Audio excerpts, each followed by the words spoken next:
ہمارے تبلیغی جماعت کے بھائیوں کا نقطہ نظر یہ ہے کہ ہم مسلمانوں کو جب ٹھیک کریں گے تو وہ خود بخود بات پھیلے گی اور دوسرے لوگ بھی ان کی طرف متوجہ ہوں گے. یہ بات کسی نہ کسی درجے میں ٹھیک بھی ہے. مسلمان ٹھیک ہوں گے تو غیر مسلم اٹریکٹ ہوں گے. لیکن میرا یہ خیال ہے کہ تبلیغی جماعت کے لوگوں کا جو کی انڈرسٹینڈنگ ہے وہ یہ بھی ہے، جو ان کے زیادہ لیڈرز ہیں اور علماء ہیں، کہ یہ اصل میں تبلیغ نہیں ہے بلکہ تربیت ہے.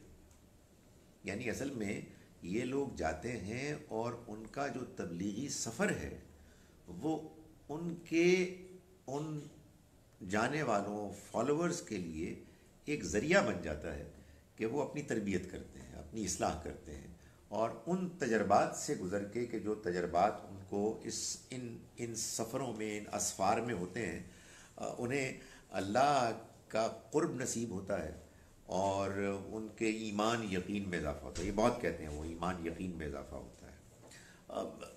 یہ بات غلط نہیں ہے، سوائے اس کے کہ اس میں ایک بیلنس ہونا چاہیے. اور دوسرا یہ کہ جو مجھے ڈیفیکلٹی ہے ان کی بات کو سمجھنے کے معاملے میں، وہ صرف اتنی ہے کہ وہ جو تصور پیش کرتے ہیں اس تصور میں بعض چیزیں ہیں کہ جو میرا خیال ہے قابل اصلاح. جیسے مثال کے طور پر وہ ہر چیز کو سنت بیان کر دیتے ہیں.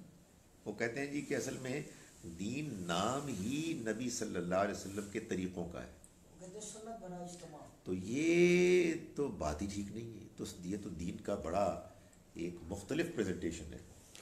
بھائی دین حضور نے پیش کیا، لیکن حضور نے کبھی بھی یہ نہیں فرمایا کہ یہ میرے اونٹ کی سواری یا میرے گھوڑے کی سواری یا میرا کھجور کا کھانا یا فلاں فلاں یہ بھی کوئی دین ہے. بھائی ایک آپ کی زندگی ہے، ایک آپ کے اپنے معاملات ہیں، آپ کے اپنے معمولات ہیں، آپ کا اپنا علاقہ ہے، آپ کے اپنے ٹیسٹ ہیں. وہ دین تو نہیں ہے. دین تو وہ ہے جو آپ نے دین کے طور پر پیش کیا. ایک یہ مسئلہ ہے. دوسرا مسئلہ یہ ہے کہ قرآن مجید کو سمجھ کر پڑھنا یہ ان کے ایجنڈے میں نہیں ہے، بلکہ اس کی جگہ پر ایک تبلیغی نصاب ہے کہ جو عام طور پر پڑھا جاتا ہے. تیسرا یہ محسوس ہوتا ہے کہ questions are not welcome. Questions welcome نہیں. آپ کو سننا ہے. وہ اصل میں وہ ایک ہے نا، بار بار کے بیان سے، بار بار کے ریپیٹیشن سے وہ کہتے ہیں ایمان بڑھتا ہے. میں گزارش کرتا ہوں کہ یہ ایمان تو پھر ہر ایک کا بڑھتا ہے.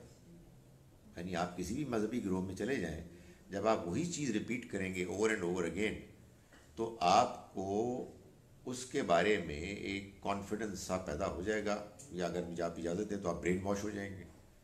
تو ایمان تو قرآن سے معلوم ہوتا ہے کہ آپ اپنی عقل کو استعمال کر کے کریٹیکل تھنکنگ کے نتیجے میں حاصل کرتے ہیں.